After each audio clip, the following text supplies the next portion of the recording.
Hello friends, we're Lucy McConnell and Erica Penrod. We're authors and your hosts here at Angels Unscripted. This season, we're shifting gears and starting a new journey. We don't have it all figured out. We're writing and talking as we go. And we're inviting you into the stories behind the stories. We hope you'll come with us. This is season 3. Welcome to the ride.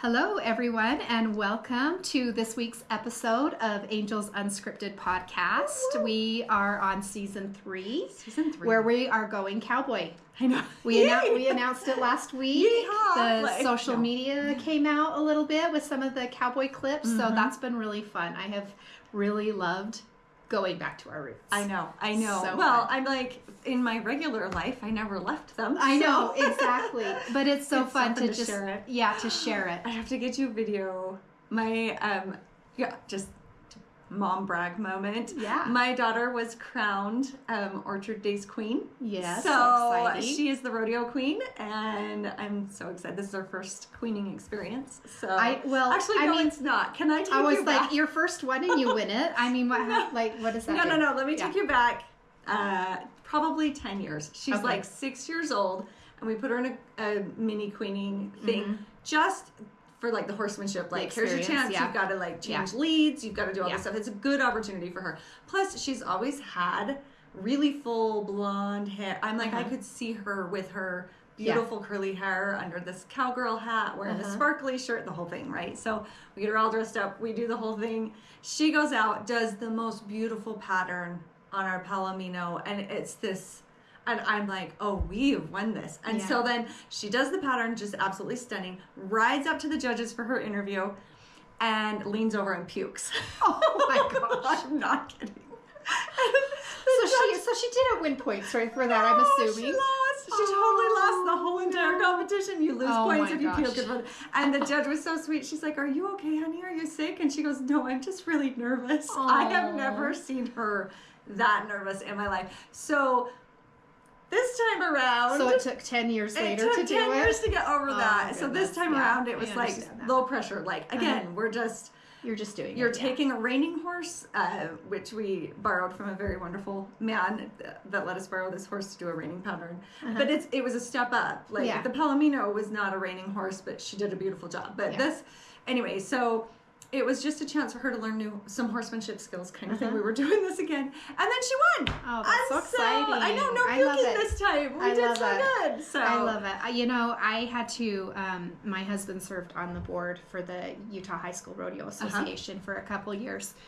And part of that, we attended the Queen Contest, like state finals Queen Contest. And I was so impressed with what those girls go through. Because while I have 2 daughters, queening was not in their thing. Like they were like, no way. Like that's not an event that they were excited to do. Yeah. But when I did go watch what these queen contestants go through, the knowledge that they had to have about the rodeo in general. The rules, the test part was really difficult, and then also their horsemanship, their speaking ability. Yep. Very impressed. Yes. Like very it takes polished a lot. Women, very polished ladies. So I gained a new respect for that. Yeah. So I love that. So that's so exciting. So she's anyway. Good. Yeah, it's super fun. I'm so excited to have a rodeo. So it's so fun to just talk about our lives. I know, and include it in what we're doing for work. It's lovely. So it's lovely. Yeah. So. Okay. So we said last week that we're going country cowboy. Yep. And then we talked about the struggle with coming up for a name. We knew we wanted to do a ranch series, right? Yes. And what was going to be our niche, or what was going to be different for us, is we were going to bring as much authenticity to it as possible. Yeah. So okay, now for 5 seconds, let's just cover why we felt the drive to be so authentic in it. And part of it is because we read books and because we're vivacious readers anyway, and we note discrepancies in how it really is versus how they've been written, or they're really cheesy westerns, or like you watch a movie and their cowboy hats are not at all authentic. Yes. They're like horrible. It's like I get it. It's like a painting, an abstract painting of a cowboy instead of like the actual cowboy hat kind of a thing. Which has been like a struggle for me when I first started writing years ago and trying to get a cover made with a cowboy on it and with a hat that did not look absolutely ridiculous. Yes. That has been like a challenge forever. Yeah.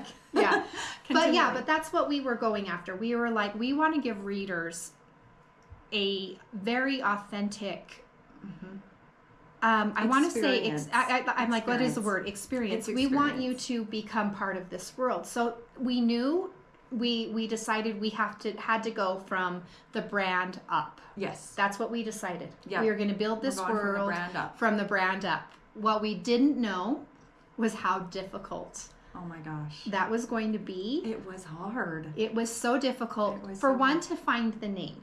The name, well, we knew what we were looking for. Yes. And that's why it was so hard, is because if we hadn't had any idea, we could have just picked a name out of the air and run with it. But we wanted something that was generationally deep, that had to do with like the foundation of the ranch being put together and all of those things. And so it had to speak on so many different levels. It couldn't just be like, oh, the Johnson Ranch or whatever. Like it had to be. And we came up with two words that we knew. Well, first of all, I think we talked about this last time. We called it an epic Western romance. Yep.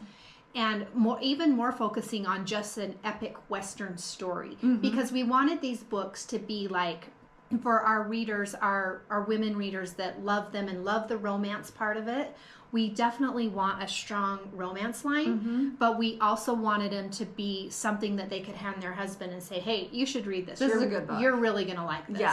Yeah. So that's what we were leaning for, but we also came up with the words grit and grace. Grit and grace. Yes. And so that's what we took and kind of built from there.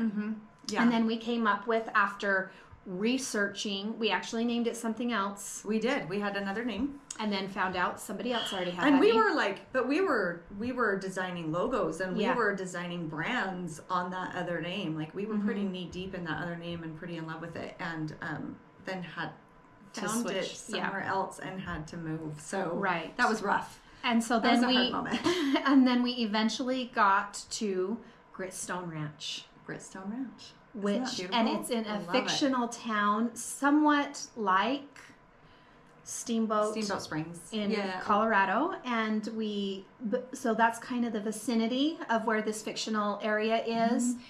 And so we started there. We got the name. We felt really good about that. I love how she's just like, hey, we got the name. Okay, no. It was 4 hours. Well, yes, it was.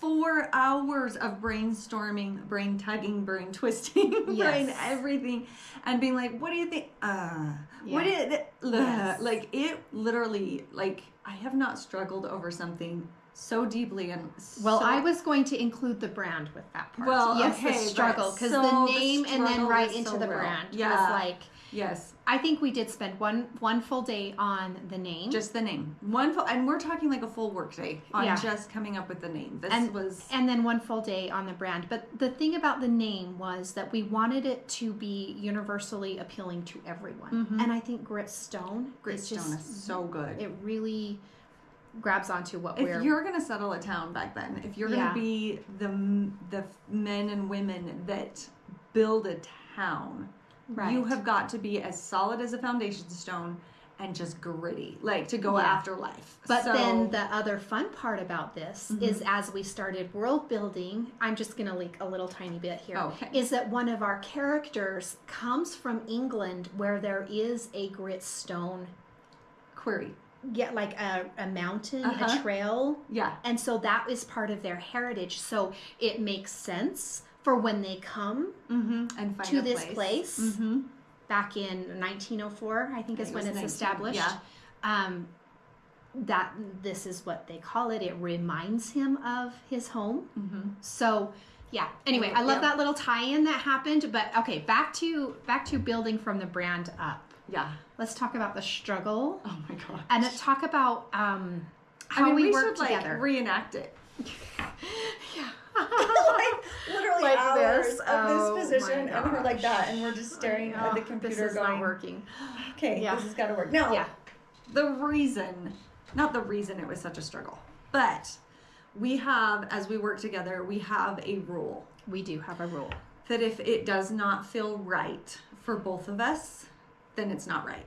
Mm-mm. And so normally, like the idea of, hey, we're going to change everything, we both felt right about that before we even talked to each other. It happens pretty quickly usually. Yes, and we usually gel really, really well with how things are fixing, but oh my gosh, this brand did not gel at all. No. We went through, I can't even count the number of tries. Well, we wanted it to be authentic in that if it was branded onto cattle, it was going to work. Right. But it also had to represent what our brand, what our ranch, what our town was.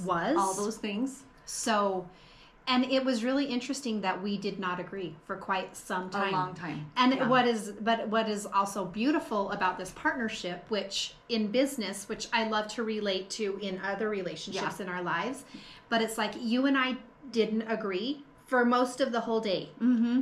But we never got angry with each other over it. Like, no, my way's right and your way's wrong. Right. Or why can't you just let go on this? Yes, it's fine. right. It'll be fine. It's good. Right. It wasn't like that. We never got to it's good enough. No. We didn't do that. No, we didn't We do that didn't either. settle for it's good enough. And we got done and I was like thinking to myself, I am sure there are times that Erica was biting the inside of her cheek not to like and back tell at me you. things, Yep, I'm sure it goes I'm both like, ways. there was moments there where I was like, but that's what I love about this partnership that we have is that it's respectful for one, but that it's also like we don't allow ourselves to go to those places. Right. Like it's and it's literally don't allow yourself. We know that we both believe that when we feel a change to do something, it is because we are supposed to do this. There is a higher power.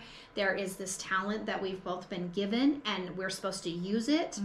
And when we feel that pull, we want to follow it. And so we are not going to settle for what you and I both think is the right good thing. enough. We're going to wait. There's a feeling that comes. Yes.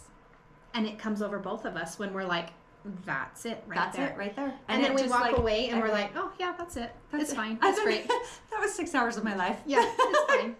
So I love that. Yeah. It was not easy for sure. It was like a really hard week for us. But now it's exciting. Now it's really exciting. And now we're world building. And we both are behind it. Yeah. Like it's not like it's your brand and I'm like, okay, I'll do it, whatever. And it's not like it's my brand and you're like, yeah, it'll work. It is the brand. Right. And so, yep. Okay, so what happens? What did we do from here? What we have the name. We have the brand. And now what did we do from the backstory? We need how this town came to be. Well, and what does epic Western mean? Yeah. We had to define that. We had to define it. Yeah. And so the idea for me is that it's bigger than just one cowboy. Right. Or just one family. Like in order for it to be epic, it has to be generational. Yes. Because I agree. There needs to be. And we talked about flaws in our we call them founding fathers. Yeah. The founding fathers. The founding families. The founding families of Gritstone. I'm like, my thought was there needs to be a flaw in that founder that carries through generationally. And it starts with because we all have our paradigms that came generations. Yes. Genetically, they are in us. Yes. Like most of us don't even create our own paradigms. We're not even aware of them. Right. So to be able to write stories now with these paradigms that go back. Way back. Right. Is exciting. And that's part. Yeah. So that's part of it. Another part of it is, I don't know about you. I do know about you. What don't you know about I know? I can't even think of a thing. I know. No. So at our house, on our ranch with our horses, there is this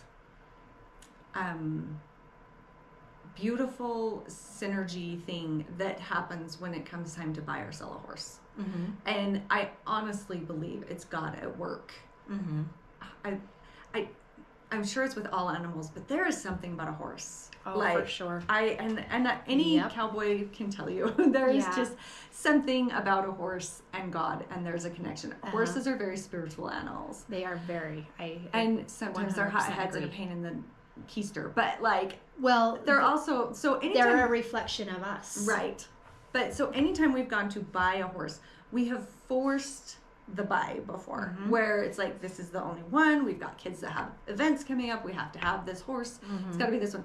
And horrible things happen. We've had them colic and die when we have forced buy a horse.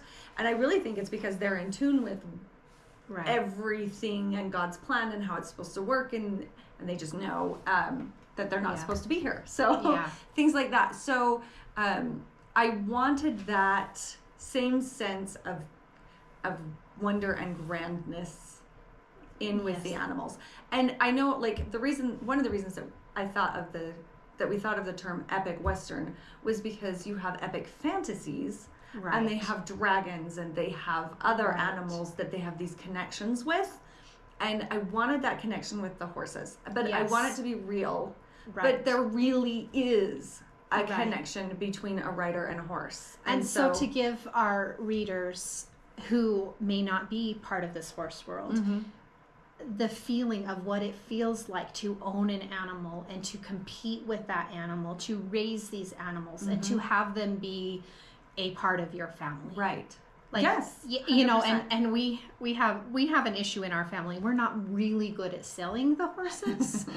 This has been a point of struggle really for us.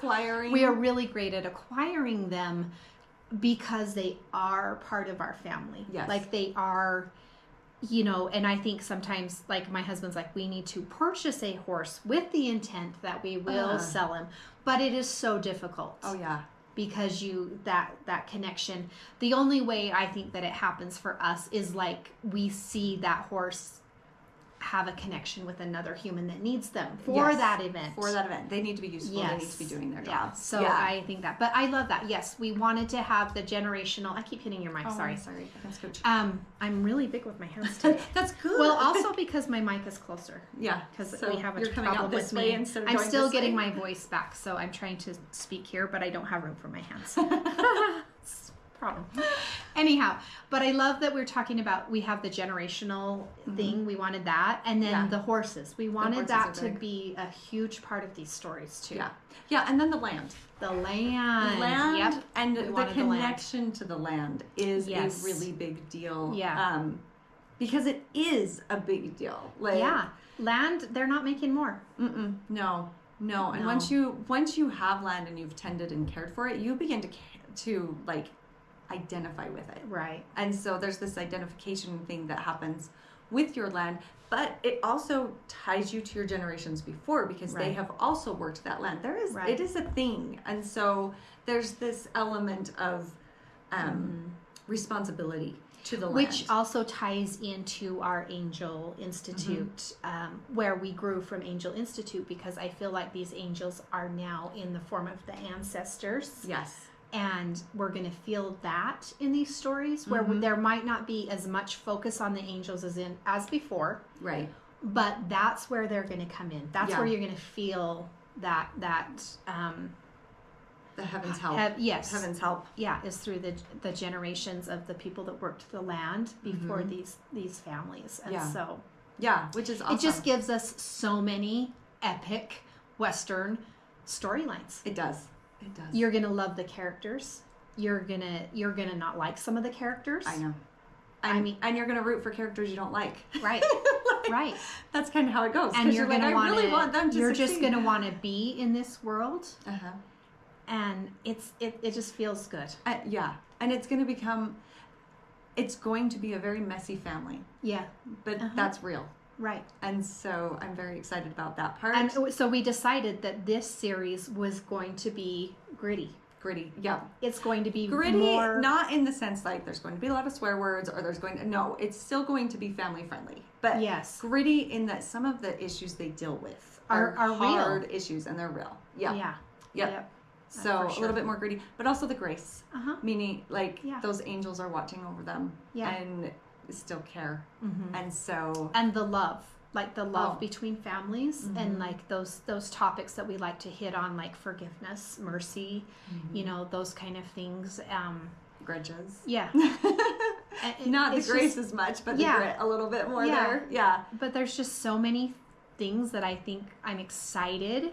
And then as we started working on these stories that are going to take place in modern day, like right now, that we started talking about the stories before. Yeah. Yeah, that was really an interesting thing, is that we talked about, because we want them to be contemporary Westerns. Right. And I was like, well, I don't think I can write this guy's story unless I know what his parents went through and how his parents ended up where they were. Oh, but then for them to end up there, Grandma and Grandpa had to, and it just kind of snowballed back. And then we were like, okay, now we have to do this giant family tree. Like, so we spent a day and it's on huge. A family tree. Like we're taping papers together and adding people to this tree and creating stories for them. And this is kind of what happens this generation that made a problem. And this is what, you know, and it's just been, it's bigger than anything I've ever written before as far as scope. Yes. Because it's epic. I love that. Yeah. I know. So yeah, it's been a very interesting. The neat thing is that we understand that decisions people make build their lives. And they build the next generation. Right. So if you make really bad decisions, the next generation comes under what's the word I'm looking for? Like they're condemnation almost, like they're like condemned to live with the consequences of the decisions you made. Yes, exactly. Yeah. Yes. And so that's been a fun... Or they're almost like born with a grudge on their shoulder. Yes. You know, they do. Yes, people do. It's very interesting. And I'm sure that you guys have seen this in your own families and in your own lives, or maybe you're like, I do not understand why that person is so bitter about everything when their lives are not that bad, and then realizing that that's an inherited bitterness. So interesting. And so I don't know about you, but I constantly am thinking, okay, what am I passing on to my kids that I don't necessarily want to pass on to them? And oh my gosh, that's such an eye-opening question. That it's a little terrifying to ask, because you have to take a really good hard look at yourself. And that's going to be the beautiful part about this story too. And as we're talking about in this season, as we build Gritstone Ranch with you, we want you to be able to, whether you're an author or not, we want you to be able to look at this and be like, okay, how does this apply to my life? Yes. Like this world building that they're doing as an author and that's what we want the readers to be able to experience, is to build their own world. Yeah. Yes. Okay, so share with us. We have our favorite, you know, Bob Proctor. We love Bob. Bob's a friend of the channel. Can I say that? I'm not kidding. If you're like, don't sue me. Like Bob Proctor's. He's passed on. I know, but I mean like his company. Yeah, Proctor Gallagher. Please don't sue me. We just are big shout fans. out for Proctor Gallagher. There you go. Okay. The law states that whatever you put out comes back, which I mean we call karma and all sorts of things. There's all sorts of terms. So I actually am a big fan and truly do believe in karma. Like I have seen it so many times. Yeah. But it's true, what you put out there. So if you're putting bitterness, anger, whatever, that's what you get back into your life. And so if you're wondering why everybody is always attacking you, maybe look at first what you're putting out and things. And so obviously not, I mean, if you're being abused, that is not because that's not your fault. For sure. I feel like these days I have to put a caveat in that. Yeah. But what you put out comes back. So the idea that Bob puts out is like, what are you dreaming about? Right. What are you visualizing in your mind? Are you a visualizer? We're both authors, so our imaginations are off the scale, right? I can imagine just about anything. In fact, I remember being in, this is embarrassing, hopefully nobody I know watches this. No, but in classes in high school, and there would be a cute boy in the class, I would zone out or zone in and have a full date with that kid in my mind during class period. And then class period would be done and I'd be like, well, that was good class. Yeah.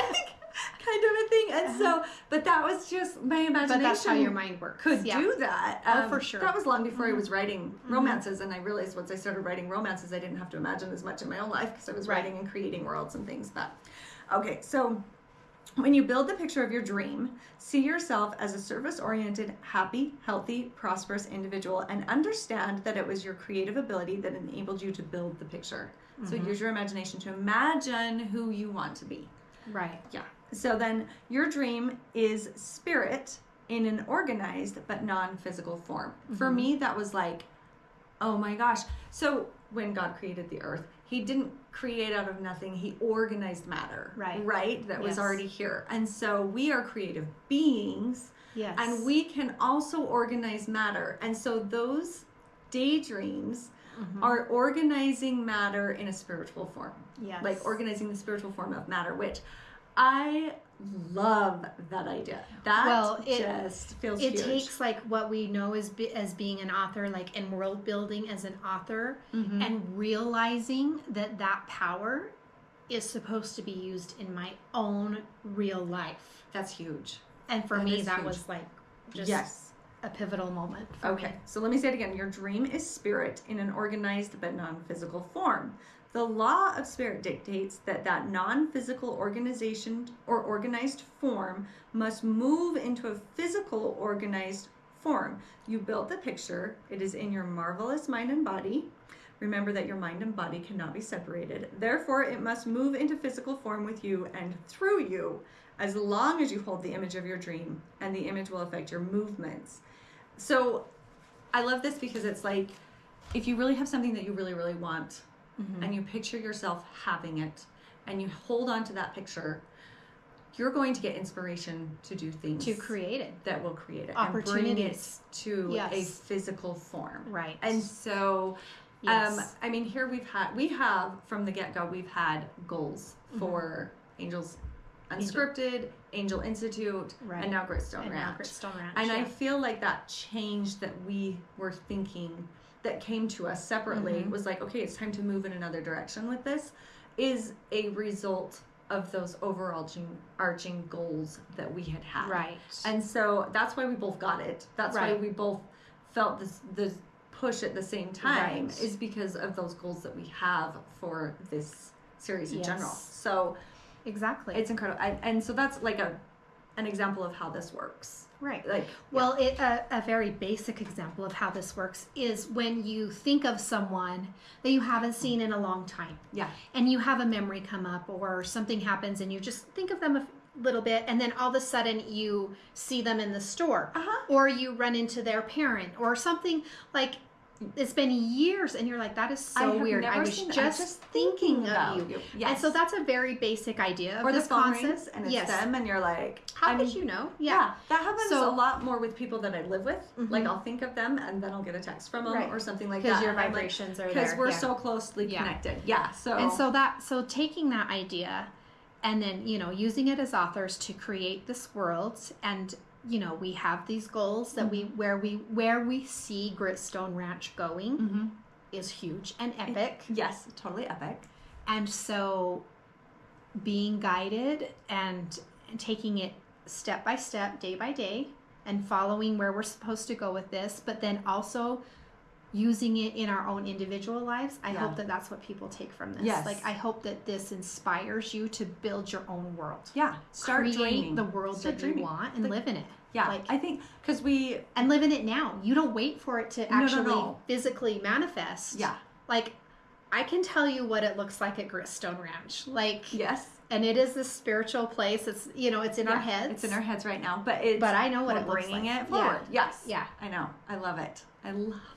It's so fun. It's so, and once you tap into that creative energy, it's energizing. Yeah. Like, it doesn't feel like you're being dragged down by this at all. It is energizing. So one of the biggest obstacles I feel like people hit with this is they're like, well, what do I want? What do I want? Right. So many of us go through life not contemplating, what do I want my life to look like? Because I think we're told this generational paradigm, be happy with what you have.